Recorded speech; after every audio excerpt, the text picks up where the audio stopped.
죄악의 형벌을 기쁘게 받으라고 하십니다. 하나님께서. 고난의 상황에 있는 분들에겐 사실 이 말이 너무 아픈 말이 될 수 있어요. 그러나 여러분, 우리가 아파도 고통스러워도 기쁨으로 이 길을 가야 하는 이유가 있습니다. 바로 나 때문에 고통당하신 예수님 때문입니다. 여러분, 십자가에 달리신 예수님은 철저하게 하나님께 버림받으셨습니다. 철저하게 하나님과 단절되셨습니다. 여러분, 하나님께서는 십자가에 달린 예수님께 나의 그 모든 더러운 죄를 쏟아 부으셨어요. 죄를 알지도 못하시는 이를 우리를 대신하여 죄로 삼으신 것은, 그래서 하나님과 단절되셨어요. 십자가 위에서. 내가 오늘 그 죄를 지어서 예수님이 하나님과 단절되셨어요. 내가 그 죄를 못 끊어서 예수님이 하나님께 완전히 버림받으셨어요. 내가 오늘도 이렇게 말씀 듣고 마음이 찔리고 울며 기도하고 나서도 일어나서 나가면서 아무렇지도 않게 또 반복해서 그 죄를 지어서 그 짓을 또 반복해서 하기 때문에 십자가 고통받으면서 예수님 죽으신 거예요. 여러분, 주님의 이 십자가의 은혜와 사랑이 여러분 마음에 새겨져 있습니까? 제 마음에는 분명히 새겨져 있습니다. 그래서 저는 기꺼이 주님과 함께 죄악의 형벌을 기쁘게 받기를 원합니다. 할렐루야, 할렐루야. 자, 오늘 말씀의 제목, 회개해야 회복된다. 회개해야 회복된다 라는 제목으로 하나님 말씀 전하겠습니다. 자, 벤 패터슨이라는 목사님이 하신 말씀입니다. 모든 불행과 좌절의 근원은 죄로 인한 하나님과의 단절이다. 다시, 모든 불행과 좌절의 근원은 죄로 인한 하나님과의 단절이다. 자, 여러분에게 불행이 찾아왔습니까? 여러분에게 좌절이 있습니까? 우리 삶의 많은 고통과 고난의 근원은 바로 이 죄라는 겁니다. 사랑하는 여러분, 제자훈련 또는 새신자 양육, 그리고 설교를 통해서 우리가 끊임없이 듣고 배운 게 있어요. 모든 인간은 죄를 지었습니다. 하나도 빠짐없이 모든 인간은 죄를 지었습니다. 그래서 그 죄의 결과로 우리는 하나님과 단절됐습니다. 하나님과 우리 사이가 죄로 인해서 끊어졌습니다. 이건 모든 인간이 겪게 되는 것입니다. 죄의 가장 무서운 능력은 하나님과 나를 단절시키는 데 있습니다. 여러분, 빛과 어두움은 한 곳에 공존할 수 없습니다. 그렇죠? 빛과 어두움은 한 공간에 결코 있을 수 없어요. 그런데 하나님은 빛이십니다. 죄인은 어두움입니다. 하나님과 우리는 결코 한 공간에 있을 수가 없습니다. 그래서 우리는 하나님 나라에 들어갈 수가 없습니다. 죄로 인해서 하나님과 단절된 우리의 가장 비참한 결과는 영원히 하나님과 함께 할 수 없다는 것. 영원한 지옥에 가게 됐다는 게 죄인인 우리의 결과입니다. 여러분, 오늘 본문의 말씀은 레위기를 이제 마무리하는 부분입니다. 지금까지 하나님께서 레위기를 통해서 수많은 규례와 법도 말씀하셨어요. 하나님의 법, 율법을 말씀하셨습니다. 레위기에서. 그런데 여러분, 사실 굉장히 어려워 보이지만 굉장히 심플합니다. 하나님의 법대로 살면 축복받아서 하나님 나라 들어가고, 하나님 말씀대로 살지 않고 하나님 법 어기면 저주를 받아서 심판받는다. 아주 간단한, 아주 심플합니다. 그런데 하나님께서는 이 법을 주시면서도, 이 법에 대한 이 레위기 말씀을 마무리하시면서도 알고 계셨어요. 뭘 알고 계셨을까요? 인간은 결코 하나님 말씀대로 안 산다. 결코 하나님 법대로 살지 않는다. 죄로 인해서 하나님과 단절될 거다. 그래서 오늘 본문 말씀에 하나님께서는 우리가 살 길, 구원의 길을 말씀해 두셨습니다. 여러분, 정말로 여러분 살기를 원합니까? 정말 여러분 구원받기를 원합니까? 정말 구원받기를 원하십니까? 여러분 하나님과의 끊어진 관계가 정말 회복되기를 원하십니까? 여러분 삶의 불행과 좌절이 좀 끊어지고 없어지기를 원합니까? 여러분 삶의 고통과 고난을 주는 사람, 환경의 문제들이 해결되기를 원합니까? 지긋지긋하게 끊어지지 않는 이 죄의 뿌리가 좀 뽑히기를 원합니까? 그 정답이 오늘 말씀에 있습니다. 아멘? 그 정답이 오늘 우리가 나눌 말씀에 있습니다. 말씀 제목을 우리 함께 큰 소리로 읽어봅시다. 시작. 회개해야 회복된다.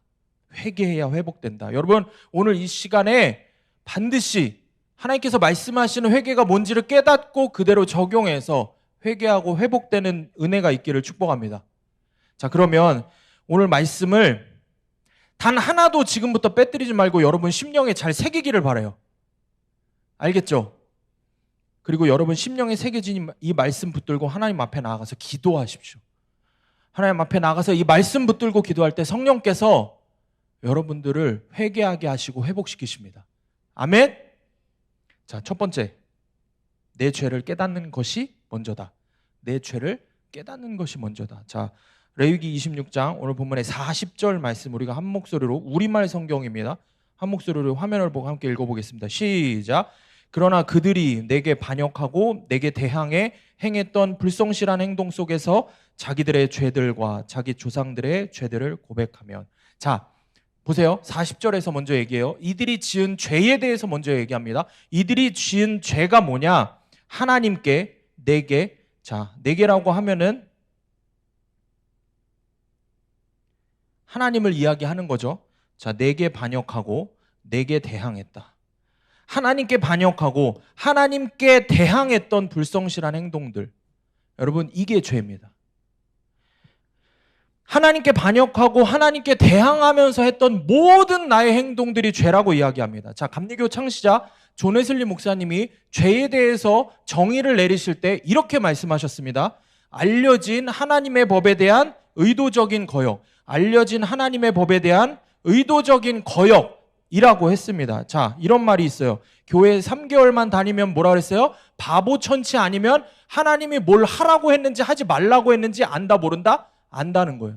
교회 3개월만 다녀보면은 하나님이 뭘 좋아하는지 뭘 하지 말라고 했는지 다 안다는 거예요. 이게 죄인지 아닌지 내 앞에서 변명할 필요도 없어요. 전도사 앞에서, 사람들 앞에서, 교인들 앞에서 변명할 필요도 없어요. 교회 3개월만 다니면은 바보 아니면 다 안다는 거예요. 스스로가. 그게 바로 알려진 하나님의 법이라 할 수 있습니다. 이해 가시죠? 성경을 통해서, 설교를 통해서, 그리고 내 안에 성령님께서 다 알려주신다는 거예요. 이게 죄인지 아닌지 다 안다는 거예요. 근데 그걸 다 알면서도 의도적으로 하나님 말씀을 듣지 않는 거. 의도적으로 안 듣는 거. 그게 죄라는 겁니다. 의도적으로. 40절 말씀이 지금 그 말씀이에요. 너희가 하나님의 법, 규례와 법도를 다 알면서도 의도적으로 거역했다. 의도적으로 하나님이 말씀하신 것에 대항했다. 그래서 하나님께서 너를 심판하신다. 어떻게 심판하신다고 말씀하실까요? 41절 말씀 제가 읽어볼게요. 그래서 내가 그들과 대항해 그들 원수들의 땅으로 보냈지만, 내가 그들과 대항해 그들 원수들의 땅으로 보냈다. 하나님께서 죄를 지은 여러분과 뭐 하시겠다고 하신다고요? 대항하시겠다고요. 우리와 대항하시고 우리를 심판하셔서 원수들의 땅, 영원한 지옥으로 보내겠다고 말씀하십니다. 여러분, 감당하실 수 있겠어요?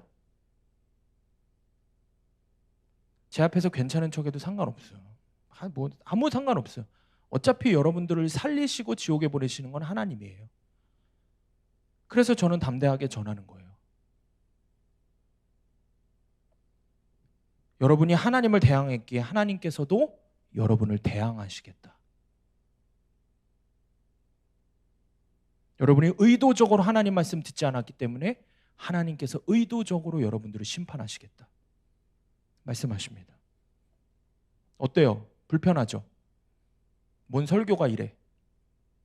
하나님 사랑이시라고 했는데, 하나님 사랑이시기에 그저 우리가 죄를 지어도 그래도 우리를 사랑하시잖아. 여러분 그렇게 생각하시죠?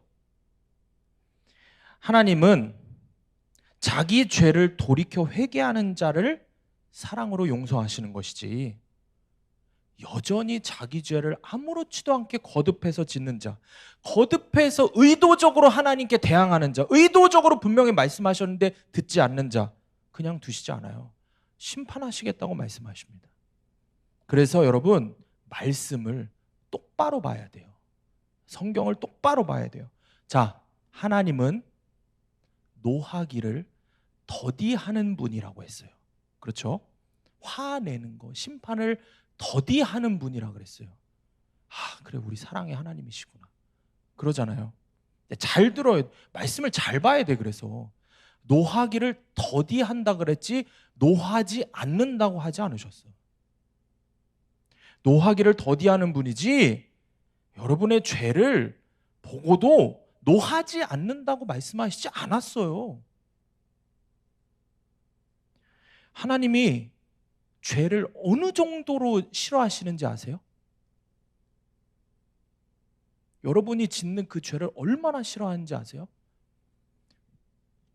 자기가 하나밖에 없는 아들을 자기 손으로 죽일 만큼, 그 정도로 죄와 싸우실 정도로 죄를 싫어하세요. 자기 목숨을 다해서 그 죄와 싸울 정도로 죄를 싫어하세요. 그 죄에 분노하시는 분이에요. 죽기까지 죄를 싫어하시는 분이 우리 하나님이십니다. 그만큼 죄에 분노하고 심판하시는 분이 하나님이라는 사실을 여러분 왜 모릅니까?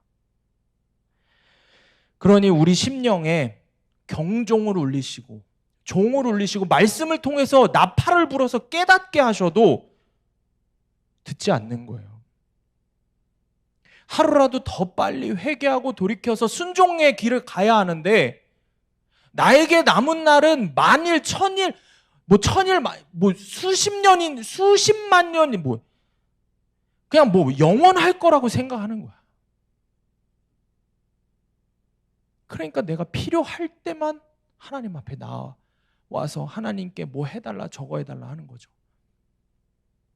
얼마나 우리가 그런 식으로 신앙생활을 합니까? 동행 모임을 하는데 제가 한 학생을 큐티를 정말 잘 못해서, 큐티를 솔직하게 하지 않아서, 이거 말 잘해야지, 큐티를 잘 하는 거 말고 솔직하지 못하게 하는, 꽁꽁 싸매고 자기 변호를 하면서 큐티를 하는 학생이 하나 있었어요. 그래서 제가 혼냈어요. 그걸 갖고 혼을 내고 정확히 다시 큐티를 하도록 했어요. 이 친구가 제 앞에서는 네 그러고 이제 그랬죠. 근데 나중에 지나서 고백을 하더라고요. 진짜 전사님이 싫었대요. 그 친구 표현대로라면은 재수 없었대요. 정말 싫었대요. 내가 새벽에 나와서, 내가 학생인데, 내가 학생인데 그렇게 나와서 그러는데 어떻게 전사님 나한테 그러시냐. 솔직히 그런 마음이 들었다는 거예요. 다음 날까지 분노가 나고 화가 풀리지 않았대요. 다시 큐티에 오라고 하는데 진짜 가족이 교회 다니는 것만 아니면 교회 나오고 싶지 않다는 거예요. 근데 그래도 하라 그랬으니 어쩔 수 없이 큐티책 펴서 다음 날 큐티를 하다가 자기 죄가 보인 거예요. 그러고선 이 친구가 얼마나 꺼이꺼이 울면서 제 앞에서 이야기를 하는지 이러는 거예요. 자기는 전도사님하고 싸우려고 했대요. 전사님하고 싸우는 줄 알았대요. 다시 큐티 하라고 하는, 이해가 안 됐대요. 자기는 다른 애들 다 나오는데 난 새벽에 나왔는데, 그리고 난 큐티까지 하는데 왜 이걸 뭐라고 하는지, 전도사님을 자기는 대항한다고 생각했대요. 근데 말씀을 통해서 깨달은 자기 죄는 내가 하나님과 싸우고 있었더라. 다시 큐티하라는 그 말이 전도사님의 말이 아니라 전사님 통해서 하나님이 하신 말씀이었는데, 내가 전사님 꼴보기 싫어서 전사님하고 싸우고 있었는 줄 알았는데 그게 아니라 하나님 말씀에 대항한 거였더라. 내가 정말 정신이 나갔죠, 전사님. 하나님하고 싸우고 있었어요. 이러면서 제 앞에서 그렇게 우는데, 그러면서 이 친구가 뭐라 그랬는지 알아요? 순종하고 싶지 않았던 자기의 자아가 문제구나. 이걸 깨달았대요. 문제는 전사님의 말도 아니고, 전사님의 말한 말투도 아니고, 전사님이란 사람 자체도 아니고, 다른 그 모든 게 아니라, 상황과 환경, 사람이 아니라 자기 자아였대요. 하나님 말씀 듣지 않으려고 하는 자기 자아. 그래서 이 친구가 뭐라고 기도했다고 하는지 아세요? 그날 집에서 큐티하고 큐티책 붙들고 그렇게 울면서 기도했대요. 하나님, 날 좀 죽여달라고. 죽여달라고. 나를 부셔달라고. 엄마가 그랬대요. 너 왜 그렇게 말씀 큐티 열심히 하고, 그러고 이제 그 친구가 그게 수련회 전이었나 그러거든. 수련회 전이야. 꽤 지난 일이죠. 수련회를 가려고 막 준비를 하고 이런 거 보고, 야, 너 뭐 그렇게 수련회 그렇게 재밌어? 수련회 뭘 그렇게까지 가려고 해? 가지 말라고 하는 게 아니라. 그렇게 물어보셨대요. 근데 이 친구가 정말 그랬대요. 엄마, 나 수련회 은혜 받으러 가는 거 아니야. 은혜 받으러 가는 거 아니야. 나 살려고 가는 거야. 그러더래요. 제 앞에서 울면서, 전사님 저 이번에 수련회 때 살고 싶어요. 나 자아가 산산조각이 나서 살고 싶어요. 그렇게 고백을 했습니다. 여러분, 여러분에게는 이 학생과 같은 죄에 대한 자각이 있습니까? 내가 했던 작은 죄들마저도 모두 나를 지옥에 보내는 죄가 된다는, 하나님을 대항한다는, 하나님을 반역하고 하나님과 싸우려고 했다는 미친 짓이라는 그런 자각이 있습니까? 아무리 작은 죄라도 주님의 말씀과 명령을 따르지 않는 그 모든 게 아무리 작은 죄라도 살아계신 하나님을 대항하는 것입니다. 그래서 아무리 작은 죄라도 우리를 능히 지옥으로 보내고도 남을 죄라는 겁니다. 여러분은 그 작은 죄를 끊어버리기 위해서 나를 부숴달라고, 죽여달라는 이 학생의 기도가 터져 나옵니까? 상황과 환경, 사람 탓하지 마십시오. 상황이 되고 내가 마음에 드는 사람이 이야기하면 죄를 끊고 믿음의 길을 가겠습니까? 그럼 제가 묻고 싶어요. 지금까지 그랬던 사람이 있었어요? 우리 한번 솔직해집시다. 상황과 환경, 사람이 문제가 아닙니다. 나의 무능력함, 나의 믿음 없음, 나의 실패를 인정할 용기가 없는 겁니다. 겁쟁이라서. 그래서 죄를 인정하지 않고, 죄와 싸우지 않고 돌이켜 말과 행동을 바꾸려고 안간힘 쓰지 않는 겁니다. 겁나니까. 안 될 것 같다고 미리 겁먹었으니까. 그래서 안 하는 겁니다. 제가 찬양팀을 사역을 하면서 아내를 만난 그 찬양 사역을 하는 팀에서 한 번은 기도회를 하는데, 매주 그렇게 연습 전에 기도회를 하는데 기도를 했어요. 오랜 시간 기도를 했어요. 근데 그 중에 한 학생이, 제일 막내가 그때 당시에 고등학교 3학년 학생이 하나 있었어요. 근데 기도회를 오랫동안 기도를 했는데, 기도회가 다 끝나서 제가 이제 마무리 기도를 하는데 이제 연습을 해야 되거든. 기도를 먼저 하고. 여러분 기준에 오랜 기도는 어느 정도예요? 3시간 동안 기도했거든. 무릎 안 꿇으면 맞았어, 나한테. 3시간 동안 무릎 꿇고 기도시켰어. 그러면 여러분 기도할 만큼 했을 거 아니야, 그지? 회개할 만큼 했을 거 아니야. 민찬이 3시간 정도면 충분히 하겠지. 항상 우리 민찬이가 기도의 영이 임할 때마다 전사님 깨워서 전사님을 좀 째려보는 그런 면이 있는 것 같은데, 그러니까 불이 임해갖고 막 좋은 거예요. 좋은 째려봄이에요. 그런 건 얼마든지 째려봐도 돼. 근데 이 친구가, 이 고등학생 3학년짜리가 갑자기 기도회가 끝났는데 막 뒤로 나가는 거야. 그러더니 저 창고로 들어가는 거야. 내가 왜 그러나 그랬어. 근데 창고로 들어갔는데 거기서 막 기도를 하는 거야. 그래서 도대체 3시간을 기도했는데도 뭘 더 기도해야 돼? 그러고 가서 이렇게 밖에서 들어봤어. 이 친구가 얼마나 소리를 지르면서 울면서 뭐라고 기도하냐면, 하나님, 나 또 그 죄 지었어요. 또 그 죄 지었어요. 근데 죄 짓는 게 너무너무 싫다고, 또 반복해서 이 죄를 짓는 내가 너무너무 싫다고, 그러니까 그냥 차라리 날 좀 데려가 달라고. 차라리 나 그냥 하나님 나 그냥 죽이시라고. 하나님 천국 그냥 데려가시라고. 도저히 내가 감당이 안 된다고. 심판하시라고. 그렇게 기도를 하는 거예요. 여러분, 이 친구가 그래서 뭘 그렇게 엄청난 죄를 지었겠어요? 고3짜리가. 이 친구 되게 착했어요. 지금 목사 됐어요. 착했어요. 사랑도 많았고 능력도 많았고 착한 친구예요. 나랑 같이 사역할 때도 애들의 90%는 다 그 전도사를 좋아했어요. 내 제자인데. 얼마나 사랑이 많은데. 그러니 뭐 그 친구 공부도 잘했어요. 그러니 그 친구가 뭐 죄를 지어봐야 무슨 죄를 지었어? 고3 때. 뭔 큰 죄를 얼마나 지었겠어? 뭔 그렇게 죄를 지었다고 자기를 데려가 달라고까지 기도하겠습니까? 여러분 이런 기도 해본 적 있습니까? 아니, 다시. 여러분은 그 작은 죄에, 여러분이 지금 지은 그 작은 불순종, 작은 죄에 이 어린 친구같이 벌벌 떨면서 회개해 본 적이 있냐는 거예요. 없다는 거예요. 그렇기 때문에 여러분은 여러분의 죄를 얻지 못하는 거, 어떻게 하지를 못하는 거예요. 그렇기 때문에 같은 죄에 반복해서 아무렇지도 않게 무너지는 거예요. 별거 아니라고 생각하는 안일함 때문에. 여러분, 물에 빠져서 한번 죽을 뻔하잖아요. 물만 봐도 기겁을 해요.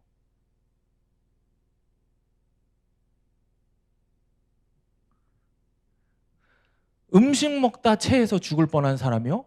여기 있네. 알러지 때문에 그런 사람이요? 음식만 봐도, 냄새만 맡아도, 생각만 해도 알러지 올라오고 구역질 올라와요. 그렇죠? 몸이 먼저 반응을 하는 거야. 여러분은 여러분이 반복해서 넘어지는 죄를 보면 기겁을 합니까? 그 죄의 냄새만 맡아도 구역질이 나와요? 그래 본 적이 있어요? 여러분, 정말 죄에 대한 심각성을 알고 있다면 그것이 큰 죄든 작은 죄든 상관없어요. 그 죄의 결과로 내가 영원한 죽음에 이를 것을 알고 있다면 결코 그 죄를 쉽게 여기지 않습니다. 그 물이 내 키를 훌쩍 넘기는 깊은 바다든 내 무릎까지밖에 오지 않는 개울가든 상관없이 기겁을 하는 거예요. 그런데 여러분, 죄의 심각성을 모르니 그 작은 죄가 감히 살아계신 하나님을 대항했다는 것을 모르니 아무렇지도 않게 계속 죄를 짓고 있는 겁니다. 돌이켜 회개하라 조셉 온라인의 책에 이런 말씀이 있어요. 전에는 죄가 좋아서 그 속에서 뒹굴었지만 이제는 과거의 죄로 돌아가는 것이 토해낸 것을 다시 핥는 것처럼 더럽게 느껴진다. 이게 다시 죄 짓는 사람의 마음이 있는 거예요. 회개한 사람은 이렇게 느끼는 거예요. 박보영 목사님이 더 적나라하게 말씀하시더라고요. 여전히 죄를 이겨내지 못하고 반복해서 죄를 짓는 거는 개가 토해낸 것을 다시 핥아먹는 것과 같다. 똥개가 자기가 토한 걸 그 더러운 줄도 모르고 다시 핥아먹는 그 더러운 짓하고 똑같다. 여러분, 이런 표현이 참 미안한데 여러분 왜 그렇게 개처럼 삽니까? 왜 똥개처럼 살아요? 우리가 왜 이렇게 똥개처럼 개처럼 삽니까?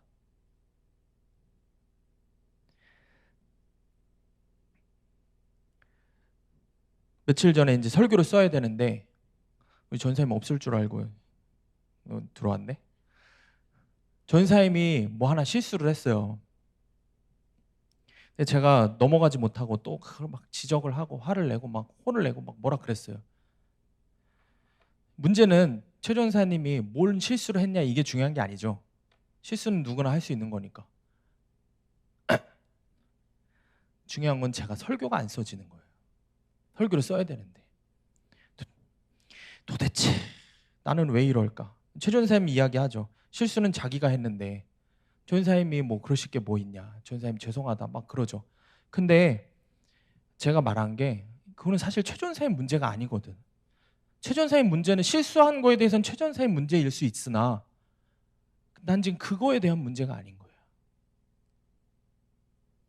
내 앞에 실수한 어떤 사람의 문제가 아니라 나를 화나게 하고 죄짓게 할 수밖에 없는 그 사람이나 환경이 문제가 아니라 뭐 최 전사님이 그렇다는 뜻이 아니라, 심지어 그렇다고 하더라도 그게 문제가 아니라 내 안에 하나님께 대항하는 것이라는 걸 알면서도 또다시 토해낸 것을 핥아먹고 있는 내 자아가 문제라는 거예요. 왜 이렇게 해도 안 되지? 해도 안 되지? 제가 그렇게 토한 걸 다시 핥아먹는 개처럼 살고 있습니다. 여러분은 어떻습니까? 개처럼 다시 핥아먹는 그 더러운 여러분의 그 죄는 도대체 뭡니까? 나의 그 모든 죄가 결국에는 하나님을 대항하는 엄청난 심판을 받게 되는 지옥 열차 티켓이라는 사실을 알고 있습니까? 적용 질문입니다. 하나님께 대항했던 나의 그 작은 죄는 무엇입니까? 반복해서 짓는 나의 그 죄는 무엇입니까? 두 번째로 돌이켜 회개해야 합니다. 자, 본문 40절 말씀 우리 함께 읽어보겠습니다. 시작. 그들이, 자 다시 큰 소리로 시작. 그들이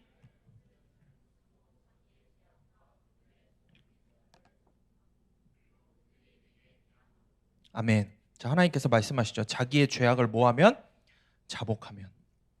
하나님께서 우리에게 살 길을 마련해 두셨습니다. 뭐예요? 죄를 회개하라 이겁니다. 제가 여러분 한 사람 한 사람 놓고 기도하면서 답답할 때가 있어요. 왜 저러지? 또 왜 저러지? 왜 저렇게 믿음의 길을 가려고 하지 않지? 도대체 왜 그 죄를 끊어내지 못하지? 그거는 우리가 회개하지 않기 때문입니다. 잘 들으셔야 돼요. 회개하지 않기 때문에. 이렇게 말하면 여러분 스스로 이제 아는 게 많으니까 아니요, 저 회개했는데요, 이렇게 생각을 하게 됩니다. 그럼 저는 다시 묻고 싶어요. 도대체 회개가 뭡니까? 회개가 뭡니까? 자, 회개에 대해서 분명하게 다시 정의를 내려드릴게요. 말씀으로 내 죄 보고 그 죄 고백하고 울면서 기도한다. 그게 회개입니까? 아니요. 그건 회개의 시작일 뿐이에요. 자, 여러분, 진짜 회개는 안 하는 거예요. 진짜 회개는 그 짓을 다시는 안 하는 게 회개입니다.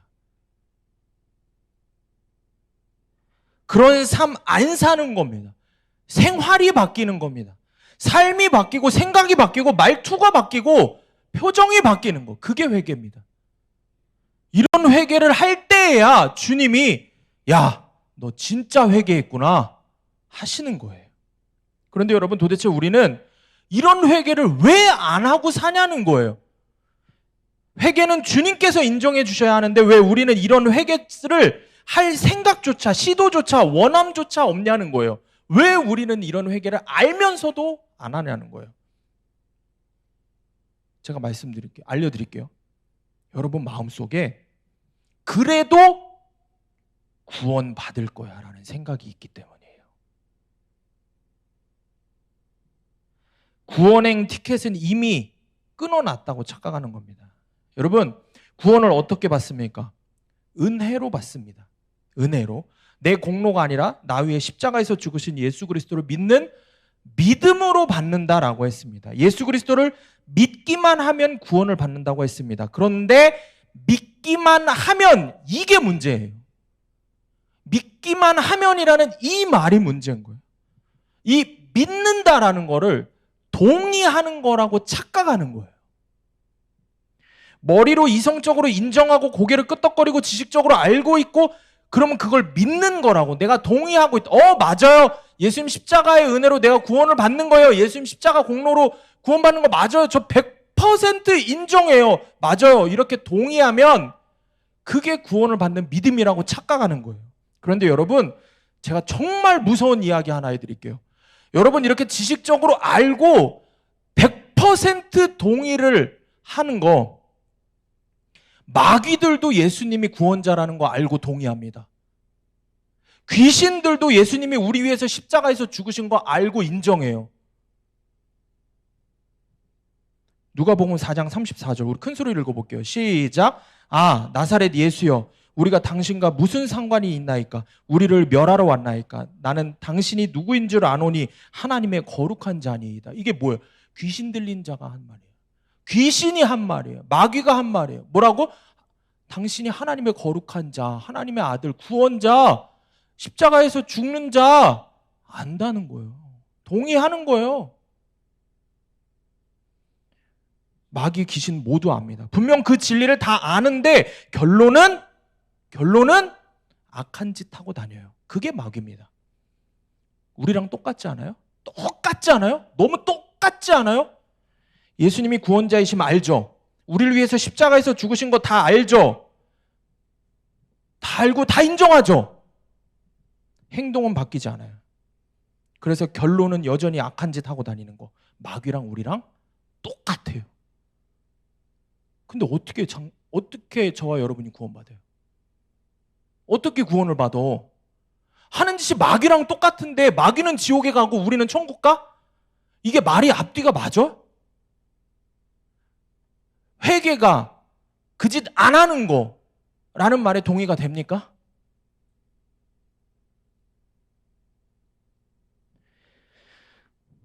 그래서 여러분, 우리 같은 사람을 뭐라고 하는지 아세요? 딱 저와 여러분 같은 사람을 이름뿐인 가짜 그리스도인이라고 하는 거예요. 이름뿐인, 이름밖에 없는 가짜 그리스도인. 이름표만 달고 있는, 허울만 좋은, 교회만 다니는데 지옥행 티켓을 계속 끊고 사는,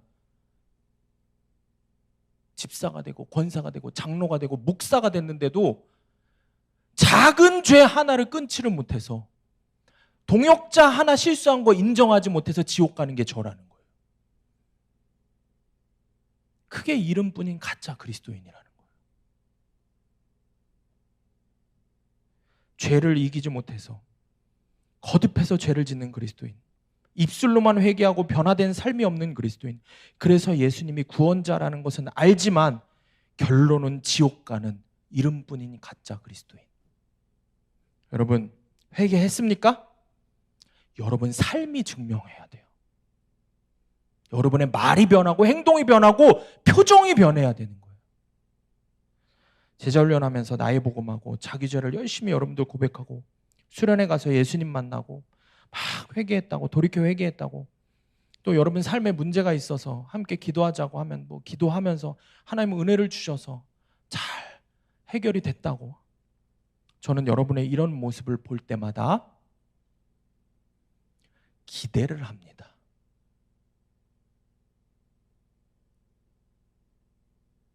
주님이 이렇게 은혜 주셨는데, 이제는 잘 따라오겠지. 이젠 정말 주님 사랑하기 위해서 가자고 하는 이 믿음의 길 걷자고 할 때 잘 따라오겠지. 정말 기대합니다. 잘 따라오고 있습니까? 믿음의 길 걷고 있습니까?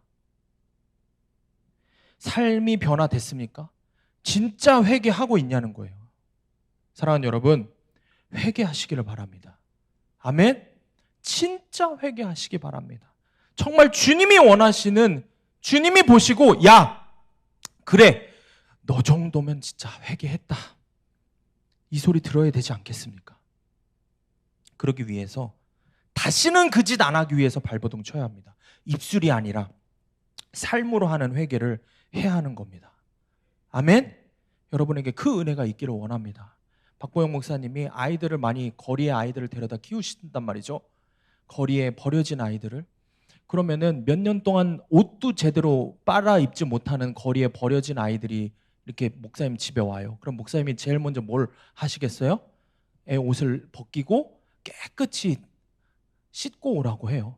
그럼 깨끗이 씻고 와요. 그럼 목사님이 준비를 해두신 옷, 새 옷으로 깨끗이 갈아입혀요. 그리고 아이는 그렇게 목사님 집에서 살기 시작하는 거예요. 깨끗한 옷을 입고. 그런데 목사님이 한 가지 하시는 게 있어요. 그 아이가 입고 있던 옷을 그대로 담아두세요. 거기에는 목사님 표현대로라면 똥도 굳어서 묻어있대요. 거리에서 1년을 넘게 씻지를 못하고 그랬으니 뭐가 있겠어요. 상상을 초월하는 냄새래요. 그 옷을 그대로 보관을 해두신대요. 그러고 한 달 정도 지나서 이 아이를 다시 부르신대요. 그러고 이야기하신대요. 이 옷을 다시 꺼내놓고, 더러운 옷을 너 이거 입어. 빨리 입어. 그러면 그 아이가 놀래갖고, 왜요? 싫어요. 싫어요. 아우 냄새나. 절로 버리세요. 왜 가까이, 이거 뭐예요? 자기가 입던 옷인데. 목사님은 호되게 입어. 당장 입어. 그렇게 말씀을 하신다는 거예요. 그럼 그 아이가 뭐라 그래요? 끝까지 안 입겠다고. 발버둥을 치고 발악을 하고 소리를 지르고 울며불며 난리를 친대요. 다시 절대 그 더러운 거, 그 똥냄새 나는 거 그걸 어떻게 입냐고. 그럼 목사님이 이야기하신대요. 너 이전의 삶으로 돌아가지 마. 그럼 이전에 죄를 그렇게 짓던 삶으로 돌아가지 마. 이 옷 입기 싫었던 그 마음으로 다시 돌아가지 마.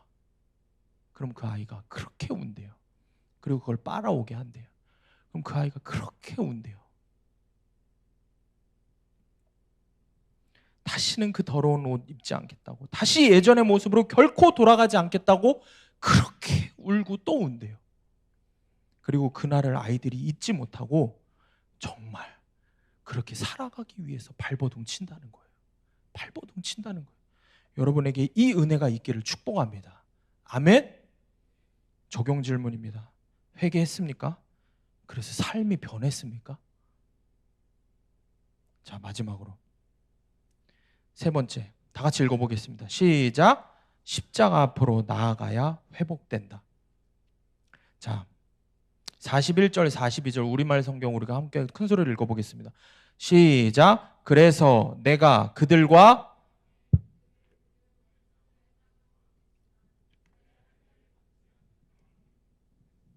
그들이 자기들의 죄의 대가를 치를 때 내가 야곱과 맺은 언약을 기억하며 내가 이삭과 맺은 언약을 기억할 것이다.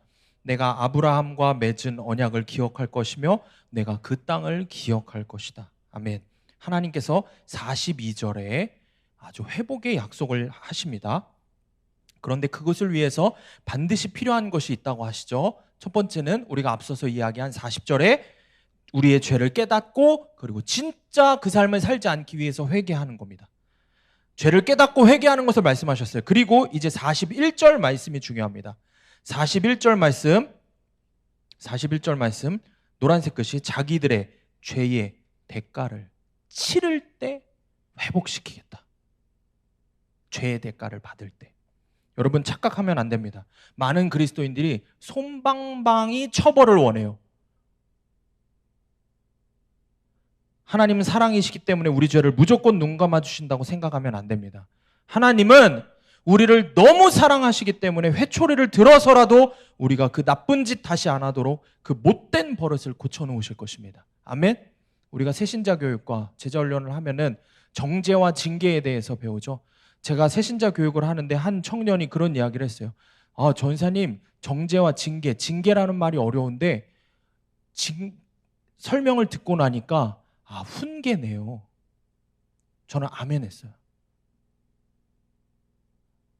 하나님께서 우리를 심판하시고 회초리를 드시고 고난 가운데 있게 하시는 이유는 아버지가 자식을 훈계하는 거. 회초리를 들어서라도 그 버르장머리를 고쳐놓으시려고 하는 아비의 마음인 거예요. 여러분, 그래서 죄의 대가는 반드시 있습니다. 잊지 마셔야 돼요. 죄의 대가는 반드시 있습니다. 그래서 빨리 회개해야 돼요. 그래서 빨리 죄를 끊어야 돼요. 그래서 빨리 여러분의 말을 바꾸고 행동을 바꾸고 표정을 바꾸고 순종의 길을 가자, 믿음의 길을 가자 하면 무조건 따라와야 되는 거예요. 강요라고 해도 상관없어요. 그렇게 해서 여러분들한테 욕먹다가 여러분 천국 가면은 저 욕해도 상관없어요. 그래서 어쨌든 여러분들 천국 가면 그걸로 족한 거예요. 강요고 세내고 뭐 다 상관없어요. 믿음의 길을 가야 되는 거예요. 죄의 대가는 반드시 있습니다. 여러분 큐티인 큐티집의 묵상 간증 보면 많은 묵상 이야기들이 있죠. 거기에 봐봐요. 잘 봐봐요. 내가 죄를 지었는데 회개를 했더니 하나님이 바로 회복시키셨다. 이런 내용이 하나라도 있습니까? 있으면 갖고 와보세요. 내가 죄를 지었는데 고난의 사건이 찾아와. 그제야 죄를 깨닫고 회개하고 삶을 바꾸기 시작하니 여전한 그 고난을 잘 감당하게 되었다. 그런 나에게 구속의 은혜를 오늘도 허락하신다. 아멘. 아내와 함께 우리들 교회에서 이제 양육을 받고 하면서 굉장히 기쁜 연락을 하나 받았어요. 아내의 지도 교수님이셨던 교수님으로부터 연락이 온 거예요. 음악 목회, 아내가 신학과 안에 음악 목회를 전공을 했는데 거기에 이제 지도 교수님이셨던 분이 전화를 하셨어요. 그래서 이런 말씀을 하시는 거예요. 어머, 진영아 상로가 나도 우리들 교회 다녀 그러시는 거예요. 알고 보니까 아드님이 우리들 교회에서 이제 목회를 하세요. 부목사님이세요. 그래서 교수님하고 연락이 돼서 교수님하고 이제 만나서 식사를 했어요. 식사를 하는 가운데 우리 교수님이 굉장히 사랑이 엄청 많으시거든요. 정말 사랑이 많으시고 너무 좋은 분이세요. 그래서 학기 중에 저희가 학교를 다닐 때 교수님 집에도 초대를 받아서 가고 그러면 풀코스로 요리를 준비하세요. 너무 사랑이 많으시고 제자들을 사랑하고 섬기는 걸 좋아하셔서 그냥 천상 그리스도인이에요. 근데 굉장히 또 한편으로는 교수님으로서 또 카리스마도 있고 교수님으로서 굉장히 좀 이렇게 그런 각이 있으신 분이에요. 그러니까 어떤 그런 교수로서의 그런 게 있죠. 그런 게 있으신 분이에요. 근데 이 교수님께서 제 기억 속에는 그런 교수님이셨거든요. 근데 이 교수님이 함께 이야기를 나누는데 우리들 교회 가서 양육을 지금 다 받으셨대요. 띵크 양육을 다 받으셨대요. 받으시고 이제는 얼마 전에 소식을 들었는데 최단기 어떤 뭐 양육 지도하시는 그거가 되셨다고. 그러니까 그만큼 열심히 이제 거기 우리들 교회에서 사역을 하시는 거죠. 근데 이 교수님께서 그런 얘기를 하시는 거예요. 항상 예전에 자식 자랑을 하셨거든요. 근데 자랑하실 만해요. 첫째 아드님도 사실 대단한 분이시고 둘째 아드님은 뭐 더 대단한 분이더라고요. 두 분 다 굉장히 뭐 유학파이기도 하고 뭐 학벌도 좋고 뭐 이렇게 뭐 공무원인데 뭐 5급이란가 6급인가 뭐 그렇게 뭐 공무원이고 며느리도 그렇고 막 대단하잖아요. 요즘 같은 시기에. 그런데 그렇게 항상 그 집에 초대를 받아서 갔을 때는 자랑을 하셨던 분이거든요. 근데 이번에 얼마 전에 이제 우리들 교회를 가시고 나서 뵙고 나서 너무 달라지신 거예요. 저는 표정과 말투부터 바뀐 거를 단번에 알았어요. 근데 속 사람까지 우리 교수님 변하셨구나. 그걸 깨달은 게 뭐냐면은 이러시는 거예요. 이제 아들 자랑 안 하신대요. 자랑할 게 하나도 없대요. 둘째 아들이 아직 예수님 제대로 교회 신앙생활을 하는데 열심히 안 한다는 거예요. 그러니까 교회는 잘 다니지만 이제 구원의 눈으로 구속사의 눈으로 보니까 그 정도 갖고는 안 된다는 거죠. 말씀이 들리지 않는다. 그래서 뭐라고 하신지 알아요? 제가 귀를 의심했어요. 우리 아들을 치시기를 기도한다고. 고난을 주셔서라도 내 아들이 두드러 맞고라도 하나님께 돌아오게 해달라고 그렇게 기도하신다는 거예요. 너무 놀라웠어요. 41절 말씀에 우리가 읽는 성경에 이렇게 표현해요. 죄악의 형벌을 기쁘게 받으면. 죄악의 형벌을 기쁘게 받으라고 하십니다. 하나님께서. 아멘. 고난의 상황에 있는 분들에겐 사실 이 말이 너무 아픈 말이 될 수 있어요. 정말 믿음을 포기하고 싶고 뭐 이런 설교가 다 있냐, 교회 안 나오고 싶다라는 마음이 들 수도 있어요.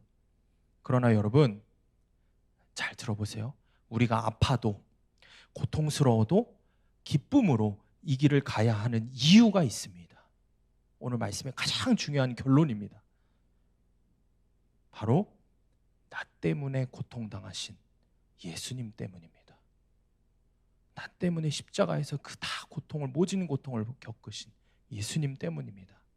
자, 마태복음 27장 46절 우리가 한 목소리로 앞에 있는 화면 큰 소리를 한번 읽어보겠습니다. 시작. 제9시쯤에 예수께서 크게 소리질러 이르시되 엘리 엘리 라마 사박다니 하시니 이는 곧 나의 하나님 나의 하나님 어찌하여 나를 버리셨나이까 하는 뜻이라. 여러분 십자가에 달리신 예수님은 철저하게 하나님께 버림받으셨습니다. 그렇죠? 철저하게 하나님과 단절되셨습니다.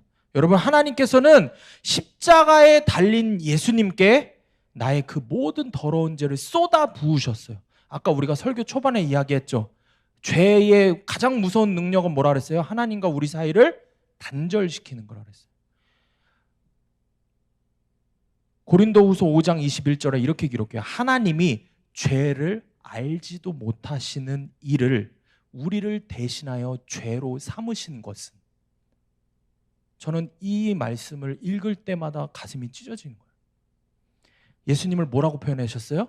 죄를 알지도 못하는 분이라고. 죄를 적게 지은 것도 아니고 죄가 뭔지도 알지 못하는 분이 우리 예수님이에요. 근데 그분을 어떻게 하셨다고요? 하나님이 죄로 삼으셨다고요. 죄 그 자체로 삼으셨다고요. 우리 복음학교 갔다 온 친구들, 죄 곧 나 곧 죄. 죄는 나고 내가 곧 죄라 그랬어요. 예수님이 지금 그렇게 되신 거예요. 그래서 하나님과 단절되셨어요. 십자가 위에서. 원래 예수님과 하나님은 어때요? 삼위일체 하나세요. 근데 그 순간에 철저하게 끊어지신 거예요. 그래서 예수님은 고백하시는 거야. 아버지여, 어찌하여 나를 이렇게 버리시나이까? 버림받으셨다는 이 표현은 멋진 패션 오브 크라이스트 영화에 나오는 대사가 아니에요. 실제인 거예요. 상실감, 모든 것을 잃은 그 예수님, 하나님과 단절된, 하나님과 완전히 끊어지고 버림받은, 죄를 알지도 못하는 분께서 내 죄를 뒤집어 쓰고 죄가 되셨기 때문에 십자가 위에서 예수님은 하나님과 단절되셨습니다. 하나님께로부터 완전하게 버림받으셨습니다. 여러분, 제가 설교 처음 시작할 때 모든 불행과 좌절의 근원은 죄로 인한 하나님과의 단절이다 라고 했습니다. 이렇게 얘기를 했죠. 저는 이 문장이 이렇게 해석됩니다. 예수님이 겪으신 모든 십자가 고통과 고난의 근원은 내 죄로 인해 하나님과 단절되셨기 때문이다. 내가 그 죄를 지어서, 내가 오늘 그 죄를 지어서 예수님이 하나님과 단절되셨습니다. 내가 그 죄를 못 끊어서 예수님이 하나님께 완전히 버림받으셨어요. 내가 오늘도 이렇게 말씀 듣고 마음이 찔리고 울며 기도하고 나서도 일어나서 나가면서 아무렇지도 않게 또 반복해서 그 죄를 지어서 그 짓을 또 반복해서 하기 때문에 십자가 고통받으면서 예수님이 죽으신 겁니다.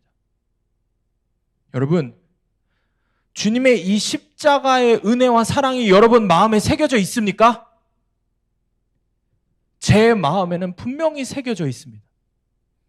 그래서 저는 기꺼이 주님과 함께 죄악의 형벌을 기쁘게 받기를 원합니다. 그렇게 해서라도 지긋지긋한 내 죄를 끊어버릴 수만 있다면, 그렇게 죄악의 형벌을 받아서 참된 회개를 할 수만 있다면, 그래서 그 짓을 다시 안 할 수만 있다면, 그렇게 두드러 맞아서라도 예수님 다시 십자가에 못 박지 않을 수만 있다면,